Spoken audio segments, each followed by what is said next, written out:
الفاتحة.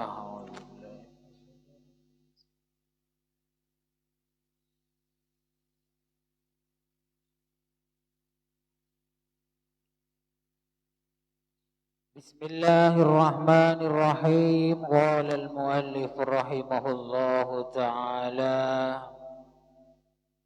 ونفعنا بعلومه في الدارين آمين. Masih di bab memuliakan ulama, tokoh dan lain sebagainya, bagian yang ketiga. Kemarin sudah dijelaskan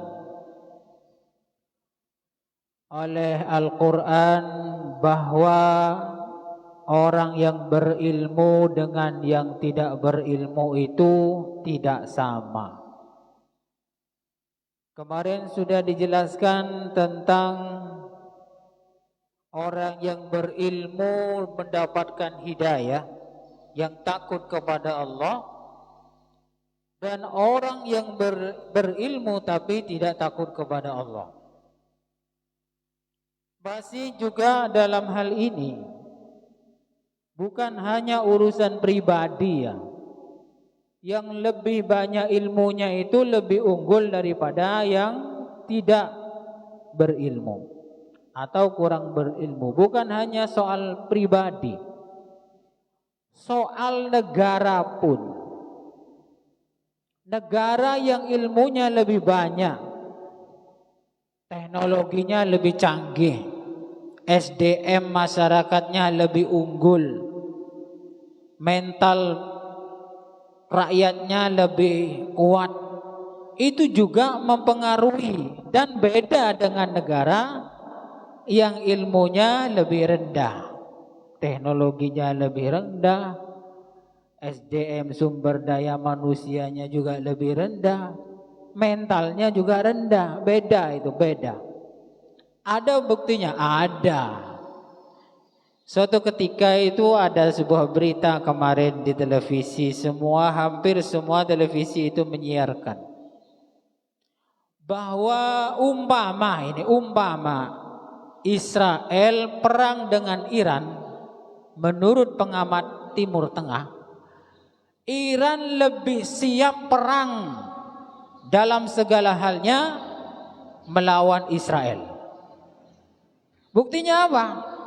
Pertama kan Israel sering mengebom di Palestina. Iran sebagai negara Islam tidak terima, nyerang sedikit ke Israel. Beberapa hari kemudian Israel nyerang balik kepada Iran. Nah, Israel nyerangnya ini tidak tanggung-tanggung, tidak main-main, dengan strategi perangnya yang terbaik dan pesawat jet tempurnya yang terbaik, yang tercanggih yang dimiliki oleh Israel, dibuat nyerang kepada Iran. Kenyataannya ini soal soal ilmu lebih tinggi itu pasti lebih unggul. Bukan soal pribadi saja, soal negara pun juga begitu. Ketika Israel menyerang Iran dengan menggunakan 100 jet tempurnya terbaik dan tercanggih, dengan strategi perangnya yang luar biasa, apa yang terjadi setelah sampai di Iran? Jadi 100 jet tempur itu tidak mempengaruhi kehancuran Iran. Hanya 4 orang yang terbunuh. Dari jet tempur terbaik tercanggih yang dimiliki oleh Israel. Yang paling lucu ini. Lucu sekali menurut saya. Bom-bom yang diluncurkan Israel ke Iran itu tidak meletus di bawah, meletus di atas kayak bang api gitu, tor gitu. Jadi nggak sampai ke bangunan gedung-gedung yang ada di negara Iran. Kalau orang Indonesia kalau ada bom meletus di atas, tidak meletus di bawah, mon orang Indonesia paling ngocak, abuh, di jimat apa kena? Ya, omong cimat wasanan. Oh, di cimat ini punya cimat ini. Enggak, bukan cimat. Ini soal ilmu pengetahuan yang lebih unggul, lebih canggih.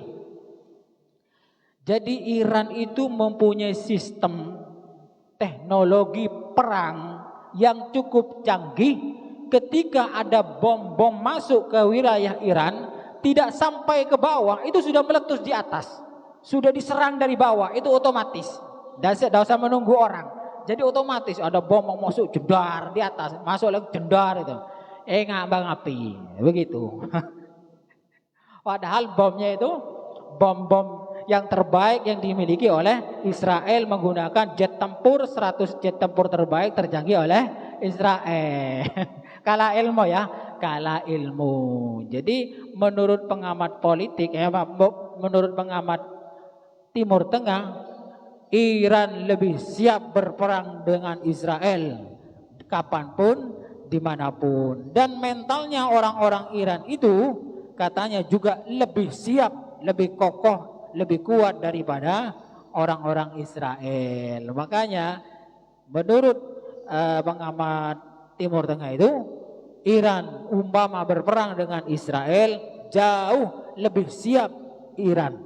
Apalagi Iran itu mempunyai bom nuklir. Bom nuklir itu kalau diledakkan di sebuah negara, bisa jadi satu negara itu mati semua. Ada yang hidup, termasuk hewannya, kucingnya, cacingnya ya, semutnya mati semua.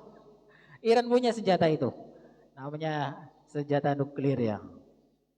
Ini berhubungan dengan soal ilmu. Jadi bukan soal pribadi saja. Ketika ilmu itu dibandingkan dengan orang yang tak berilmu, jelas beda, jelas beda.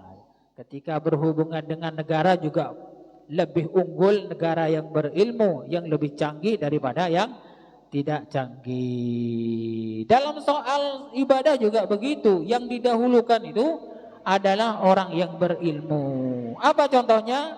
Hadis yang pertama, wa an Abi Mas'ud Uqbah bin Amr Al-Badri Al-Ansari radhiyallahu anhu qala Rasulullah sallallahu alaihi wasallam ya ummul qauma aqra'uhum li kitabillah. Kata Nabi, yang menjadi imamnya kaum adalah orang yang paling banyak baca Al-Quran, yang lebih banyak paham Al-Quran. Jadi aqra'uhum, lebih banyak baca Al-Qurannya, itu yang didahulukan untuk menjadi imam. Jadi yang menjadi imam itu yang lebih banyak baca Al-Quran. Nah, memahami hadis ini ulama beda pendapat. Kalau menurut Imam Hanafi, menggunakan hadis ini sesuai dengan teks. Artinya pokoknya orang itu paling banyak baca Quran, sering hataman sendiri, kondangan dan sebagainya. Pokoknya paling banyak baca Qurannya, itulah yang berhak untuk menjadi imam sholat. Tapi menurut Imam Syafi'i dan gurunya Imam Malik beda. Tidak orang yang paling banyak Al-Qur'annya yang harus banyak yang menjadi imam, tapi al-afqah. Kenapa kok al-afqah? Iya, karena sholat itu bukan urusan bacaan saja, bukan soal bacaan Al-Qur'an saja, bukan soal bacaan Fatihah saja, tapi juga urusan yang lain. Wudhunya tahu, ngerti batal tidaknya, sholatnya juga ngerti batal tidaknya. Ya kalau orang Arab paling banyak baca Al-Qur'annya ngerti karena bahasanya sendiri. Tapi kalau di luar Arab kan tidak ngerti. Walaupun sering setiap hari umpamanya hatam Al-Qur'an, tidak ngerti isinya Al-Qur'an itu apa. Pokoknya baca. Nah, ini menurut pendapat Imam Syafi'i dan gurunya dan yaitu Imam Malik, yaitu al-afqah, maksudnya aqra'uhum li kitabillah, ini paling banyak baca Al-Qur'annya, maksudnya ada al-afqah, orang yang lebih paham ilmu fikih. Jadi yang lebih alim lah, kasarannya lebih alim. Ya kalau di sini secara zahir ya ustadz, kiai daripada yang lain. Jadi menurut Imam Syafi'i itu al-afqah, bukan hanya soal baca Qur'annya saja, tapi mengerti Kalau orang selain Arab kan tidak mengerti, tak semuanya mengerti kan isinya Al-Quran itu apa. Walaupun setiap hari dibaca. Jadi yang menjadi imam menurut Imam Syafi'i dan Imam Malik, yang lebih mengerti urusan agama terutama ilmu fikih. Begitu. Ya ustadz kalau di Indonesia kiai. Fa in kanu fil qiraati sawaan, apabila baca Qur'annya itu sama-sama banyak, fa'alamuhum bisunnah, maka yang didahulukan adalah yang lebih alim tentang ilmu hadis. Jadi ilmu Al-Qur'annya sama ilmu Al-Qur'annya sama alimnya, sama banyak Al-Qur'an, baca Al-Qur'annya, maka kemudian yang dipilih adalah orang yang mempunyai tambahan ilmu, yaitu ilmu hadis. Jadi tidak sembarangan ngimami kalau memang itu yang dipilih. Kalau tidak ada lagi, namanya tidak ada lagi ya. Yang alim tidak ada umpamanya. Lagi uzur. Yang pintar tidak ada. Lagi keluar kota umpamanya. Yang ada siapa? Ya yang ada itu yang ngimami ya. Yang ada yang paling pintar di situ siapa? Yang ngimami. Nah, kalau yang menjadi makmum umpama ini merasa yang ngimami itu tidak layak karena tidak ada lagi. Yang pintar ini makruh loh ya. Makruh itu bermakmum kepada imam yang tidak pintar itu, makruh. Kalau sampai banyak salahnya ya tidak usah ikut. Kalau umpamanya saking bodohnya, saking awamnya, sholatnya banyak yang salah ya. Yang pintar-pintar tidak apa-apa, tidak usah ikut. Ikut jamaah itu maksudnya tidak apa-apa. Tidak usah kemudian tersinggung, tidak usah ya. Memang begini aturannya. Jadi tidak apa-apa umpamanya yang lebih alim itu ternyata di rakaat kedua datang. Loh yang ngimami kok si A atau si B, yang menurut si orang alim ini kayaknya ini tidak layak untuk jadi imam. Jadi tidak boleh ya, tidak ada lagi. Tidak apa-apa, si orang alim ini tidak bermakmum sama imam yang kurang ilmu itu. Tidak apa-apa. Kalau dipaksa bisa jadi ya makruh atau bisa jadi juga batal. Batal sholatnya yang alim ini. Kalau yang sama-sama awamnya ya tidak apa-apa, tidak boleh ya, tidak boleh. Fa in kanu fis sunnati sawaan fa aqdamuhum hijratan, apabila ilmu sunnah, ilmu Al-Qur'annya sama, ilmu hadisnya sama-sama pintar ilmu Al-Qur'an dan hadis, maka fa aqdamuhum hijratan, maka yang didahulukan adalah orang yang pertama yang lebih dahulu hijrahnya. Oh, ini tidak masuk ini, karena usuran hijrah itu kan dulu di zamannya Rasulullah. Fa in kana fil hijrati sawaan fa aqdamuhum sinnan. Kalau hijrahnya sama, Al-Qur'annya sama, hadisnya sama, maka yang didahulukan yang lebih tua. Panjang sekali hadis ini. Jadi begitu, ada urutannya. Tapi ya jangan begini loh ya, jangan begini umpamanya setelah imam yang biasanya datang tidak hadir. Kemudian yang ada itu tanya-tanya, ayo siapa yang hafal Quran umpamanya, siapa, tidak usah begitu, kelamaan. Rakerah dikira-kira sendiri wes. Oh kayaknya itu lebih layak yang imami. Oh itu enggak layak, jangan ditunjuk. Kalau di sini kayaknya sudah apa ya, sesuai aturan ya. Kalau sudah imam yang biasa imam tidak ada, di antara teman-temannya itu saling tunjuk. Oh ini. Nah, itu kayaknya sudah sesuai kalau di sini. Tidak mungkin nunjuk orang yang paling awam di sini kemudian tidak mungkin. Jadi ditunjuk siapa di antara yang hadir pada saat itu yang lebih mengerti, dianggap lebih mengerti. Tidak usah tanya-tanya, kamu ini enggak, ayat ini ngerti enggak? Enggak usah gitu, kelamaan ya.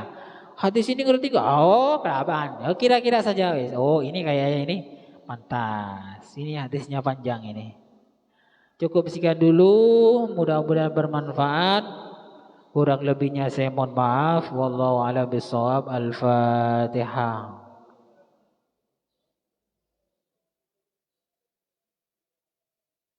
Assalamualaikum warahmatullahi wabarakatuh.